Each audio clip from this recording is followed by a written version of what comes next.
What are you doing? Hey, that's the tripod. You can't rub against the tripod, honey. That messes up the shot. Hey guys, it's Sarah from Just My Typewriter, and it's time to go back to the basics. So I have a series here on Just My Typewriter called Typewriter 101, and the idea behind that series is it takes you from buying your first typewriter all the way up through cleaning it, doing some basic repairs, and typewriter anatomy. But one other aspect of typewriter usage is kind of finessing how you utilize that typewriter and all the different features and functions on that machine. So I'm starting a brand new series called Typewriter 202, which will kind of build on those concepts from Typewriter 101 and get you more comfortable with your typewriter, maybe give you some more advanced techniques. And I wanted to start with formatting. One thing that I found really confusing when I got my first typewriter is that there are so many little levers on the machine that make absolutely no sense when you were looking at it. I had to just kind of poke around when I first got my first typewriter and see what all those buttons did. So in this video, we're going to talk about the formatting aspects of using a typewriter, things like your margins and your line spacing and tabs. I'm still working on utilizing tabs correctly. So let's start with your margins. The margins are the edges of your paper where you get that white space. If you are typing on a computer in your Word document and you have to write a paper for school, for example, you might set your margins to 1-inch or 1/2-inch margins. This gives your paper edge some space along the edge, and it also helps you kind of straighten your sides so it looks a little bit more professional. And you can set these on a typewriter as well. So if you are using different typewriters, the margins will be set up in different ways. Royal, for example, once we get out of the 1950s, has what they call the Royal Touch system. And this is very different than what you might have on a Smith Corona machine or a Brother machine with their visible margins. So I'll be showing you examples of a couple different machines and how they utilize these aspects. So we'll start here with a visible margin. So this is a Smith Corona Sterling machine, and across the top here you have these two little buttons with red lines in the middle. These indicate where you are starting your page on the left hand of your paper and where you are ending your page on the right hand of your paper. When you are inserting paper, you want to line that up so you know exactly where you're starting. Typically, if you want a little bit of margin on the side, you'll set your left margin in just a little bit to give you that white space on the edge and give you that clean line. Your margins will stop your carriage from moving. So if you set your margin in a little bit and you move all the way over to the left, it will stop your page there. That's where you will start typing. And so when you insert your paper, you can push your margin over just a little bit to give you some space. And there usually is a ruler across the top of your machine to indicate how many little spaces or centimeters or little character spaces you're going to get for that margin. So once you put your paper in, you can set your margin on the left side. For these visible margins, and this is the same on the Brother, what you have to do is push down and move it. Now, if your typewriter is set and you've already got your carriage all the way over and you try to move a margin past where you might be typing, it won't let you go. So it's usually best to start with your carriage in the center and then set your margins from there. On the right side, you're trying to guesstimate as well how far you want to type on your page. If you have some kind of design on the bottom of your paper or some sort of edging on the outside, you want to set your margin in from that. Usually I like to keep them the same equal distance on each side, and some machines do have a visible ruler across the front to allow you to set equal margins using spacing. You want to do the same process here on the right side. You want to push down on your margin and scoot it in a little bit. Typically, I like to do this when my paper is already in the machine, so I can tell where the edge of my page is, but you can do this as well before you insert paper. Now, your margin on the left side, on the right side, oh gosh, this is like learning to drive all over again. Your margin on the right side will ring when you are 5 spaces from the edge. So that bell inside your machine is set up with a spring to ring when you are about 5 characters or 5 spaces from hitting your margin. This lets you know that, hey, you only have 5 characters left before you hit the end of your line and cannot go any further.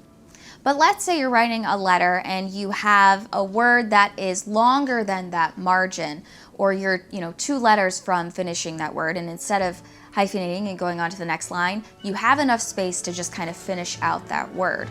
Once you hit that margin, your carriage will stop. If, however, you just have a couple more characters or you want to go past that margin, instead of resetting your margin, you can hit a key on your keyboard that'll allow you to type past that margin. And this is your margin release lever. Now this is usually on your keyboard. It can be indicated in a couple different ways. You might have MAR REL listed on the actual key itself. When you press that key, it'll allow you to type past that margin.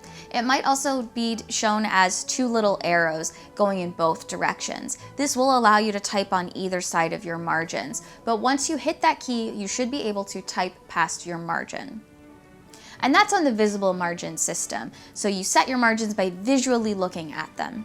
Royal machines and other machines as well have non-visible margins. So when you are using the magic margin system from Royal, it is set up a little bit different. And the idea here is that it's easier to set your margins using this Royal system. They're just not as visual. For this one, I highly recommend that you already have your paper set inside because you don't even need to see the little margins on the back. They're invisible. There's a cover over the top of your margins. For the magic margin system, you're going to set your carriage to where you would like to start typing your line on the left side, and you will hit that magic margin button on the left side. What this does is it automatically advances your margin to wherever you are in the carriage. You will do the same thing for the right side. Move your carriage over and hit that margin button. Now let's say that you've set your margins pretty close to center and you want to expand them further out for the next time you type. Instead of hitting the button where you want on the carriage, what you have to do is take your carriage to where your margin is, press down the button for the magic margin on either the left or right side, and then move your carriage to where you would like it to stop in the future. This allows you to kind of push your margins back to extend on either side. This way you can kind of adjust your margins as you go. Wherever you set your margins, your typewriter will stop. So it's important if you have them set really close to center that if you want to expand them and get them out further on your carriage, you have to hold in that button and move your carriage. On the Royal system, you will also have these MAR release buttons or margin release buttons. This will do the same thing it would on a visible machine, where you can then type past your margin. So that's setting up the edges of your pages, the margins. Another thing you might want to do in formatting is change your line spacing. So if you were submitting an essay for my class, for example, I want you to type in double space. I like having extra space in between. It makes letters easier to read. So you can change your line spacing on typewriters as well.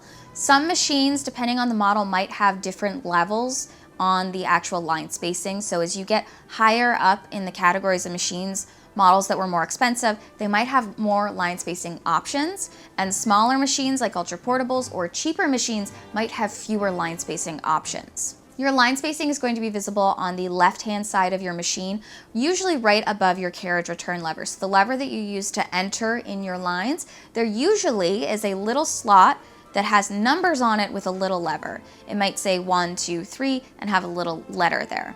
Those are your number of spaces between lines. So for example, if you set up in single spacing, you'll be set on 1. This will immediately enter the lines, so there is no extra space in between them. If you move to double space, you'll set it to the second point.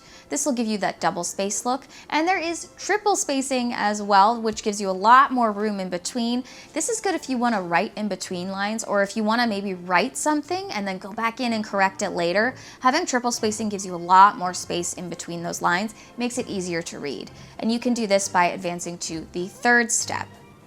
Now, once you set your line spacing, that will set your carriage return lever to automatically advance that number of spaces or that number of lines every time you hit the carriage return lever. Sometimes you might need to set your lines in different spaces. You might need to go in between the spacing. So for example, you might need to set your line somewhere in between 1 and 2 or 1 and 3, but it's not exactly 2, and you need to roll your paper through at a kind of more precise fashion. This is where variable line spacing comes into play.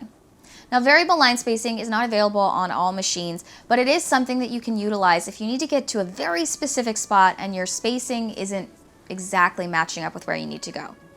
On the left-hand side of your keyboard, on your left-hand platen knob, usually there is a little stopper inside the platen knob, and we use this to actually remove platens on Smith Corona machines. You can actually pull out that platen knob and it'll allow you to pull the platen off. So when you're using variable line spacing, what this does is you pull out this mechanism and it allows you to roll your platen to a certain point, press it back in, and that'll lock it in place. And then you can do your line spacing from that point, your 1, your 2, your 3.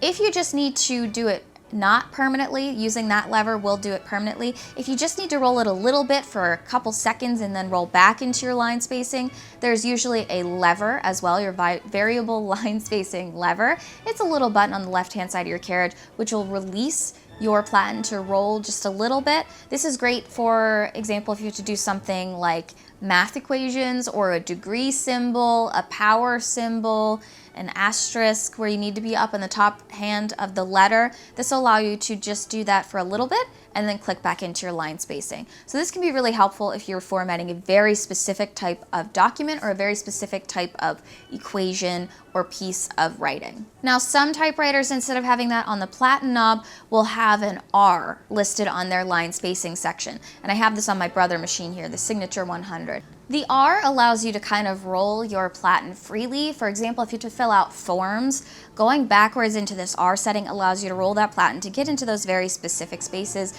acts very similar to a variable line spacer. So we've talked about line spacing, we've talked about margins. Let's talk about tabs. Tabs and columns are another way that you can utilize your typewriter to do more formatting. When I first started playing around with typewriters, I didn't think you could do a lot of interesting columns or set things in different places on the page. I thought you were confined to going from your left margin to your right margin, but that's not necessarily true.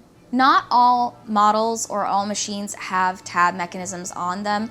Machines that are lower models that would have been more budget friendly or ultra portables don't always have a tab function to them, just because it adds weight to the machine and it also adds cost when it comes to parts. But if you have a machine that has a tab button, for example, or maybe an arrow button on it, you can set your own tabs to create basically columns on your page or indents. Tab setting can be different depending on the models that you have. On big standards, for example, older standards, instead of having a specific button to set your tabs, you actually have these little tab spacers that are set on this rail on the back of your machine. You can pick these up and put them in slots. There is a ruler on there, and this will let you set your tabs kind of visually on the back of your machine, and you physically have to move your tabs. If you lose those tab spacers, you can't enter tabs. But on more portable versions and newer machines made later during the typewriter period, you do have buttons to allow you to set your tabs. The tab mechanism on this Sterling, for example, is right here on the keyboard, and you'll see a little set button and a clear button, and this allows you to set tabs directly on your keyboard. If you would like to set a tab, so let's say you want to make columns, for example, what you'll do is you'll move your carriage to exactly where you'd like your tab to start or your column to start, and you will hit your set button. What this does is it depresses a little section in the back that'll create a stopper. So when you hit tab, it'll stop at that section. Then you can go to the next location you would like to create a column and set a second tab. When you go through and hit your tab button, it'll stop at these two locations. So you'll hit enter, you might hit tab, it'll take you to your first location. If you hit tab again, it'll take you to your second location. And if you don't have any other tabs set, when you hit tab a third time, it'll take you to the end of the line. This allows you to create those columns. So it might be marked as a column button on some machines, and on others it's set as a tab. When you're done with that paper and you want to get rid of those tabs or set new ones, you can also clear them. You can do this in a couple different ways. You can individually go to all of your tabs and hit the clear button, or you can also depress the clear button and move your carriage left and right just to clear up all those tabs. On Royal machines, this can also be called columns, magic column set. So this will allow you to set your columns in the same kind of fashion. So here on the Royal Safari, for example, you can go to that place where you'd like to start your column, hit your magic column set button, and so when you hit tab, that'll take you to that column, and you have the same kind of clearing mechanism on the other side of the keyboard. It says magic column clear. This will allow you to hit that button, move your carriage back and forth, and clear all of your tabs. This is a way that you can set columns on your machine. If you'd like to have an indent or a hanging indent, setting your tab to where you'd like your tab to stop or start allows you to kind of set up your paper in a new fashion. And you can do this while also still using the full compatibility of the machine. So if you need to insert columns after you've typed a full section, you can type in your tabs and your margins will still stay the same. So you can go in and utilize that tab button in order to engage those columns. And your tab button will be on your keyboard as well. Often it says tab. Depressing that'll take you to your first column or tab set, and depressing it a second time will take you to wherever your next column is set, or if you don't have any others, it'll take you to the end of the line. Let's say you want to get fancy with some of the ways that you are displaying things on your typewriter. You want to underline things, you would like to draw lines on your page, or you might need half spacing if you've made a mistake. There are other functions on a typewriter that can also kind of help you format your paper, again, to look a little bit more professional. So for example, if you want to underline something, you can take in a pen and underline it, or you can go back spacing over where you would like to set in that underline and utilize your underscore on your keyboard. Usually this is on your number row, and it is a shift move, but you can go back in and type over something using that underline. You can do the same thing with striking through by using the hyphen or the dash. If you need to get rid of something on your page, you can strike through it using this hyphen. I found this in an ad for this Signature 100 machine that I have, but it allows you to go in and actually draw lines on your page using the machine. So for example, if you wanted to draw lines on your physical page while using your typewriter, you could insert a pencil point into the notch of the card holder and draw horizontal lines by moving your carriage back, left, and right. This will keep you drawing on that straight line. And so for example, if you don't have lined paper, or if you need to create lines for someone else while writing on the typewriter, you can actually use a pencil and use the mechanisms already set on the typewriter to create straight lines. Because once you set in that line spacing, it'll give you a straight line. Another thing that I find very useful on some machines, and this is more of a correction than it is formatting, is that there are often options to help you correct mistakes that you have made, and one of those is half spacing. Now I have this on some of my ultra portables. I haven't really seen it on a portable machine. It's usually on the smaller ones. I have it on a Corsair, and I have it on this Brother Signature 100. Half spacing allows you to go back in after you've made a mistake and condense the space in between letters to replace a letter. So for example, if you've misspelled something, you can go back in, erase what you've typed, use the half space function by starting at the end of the word that you just typed, hit the space bar, and then depress the space bar while typing in your new letter to give you kind of a half space in between letters. So for example, here they give you that example of misspelling is or missing a letter. You can go back in and use your half space function to fill that in and correctly type. It will not give you consistent spacing between the letters, but it's a good way to kind of fix a mistake. One thing about typewriters that can be kind of annoying is that when you've made a mistake, you can't go back and fix it unless you want to use something like whiteout or you don't mind Xing over things. So this is kind of a great way to fix that if you're formatting a professional looking document and you don't want to start over. So hopefully this formatting advice is helpful to you. The big things here are to know where you're setting your margins. That took me a really long time to figure out. I found the magic margin system not intuitive to use the first couple times I was messing around with it, but as you get to learn more of these things or learn more about typewriters, you can transfer your knowledge from one typewriter to the next and just know that it might be in different places or labeled as something else, but the same basic functions exist. Your line spacing, your margins, and your tabs, all of these things will help you format a document to look a little bit more professional and get you that more advanced use of typewriter usage. If you have ideas for more things I can put in this Typewriter 202 series, please leave me a comment down below. And if you want to go back and get more of the basics on how to use your typewriter, clean it, and get it working, I do have that 101 series here on this channel as well. If you are interested in more typewriter content, I do have more videos on this YouTube channel as well as an Instagram at just.my.typewriter. And thank you all so much for watching, and remind you, you're just my typewriter.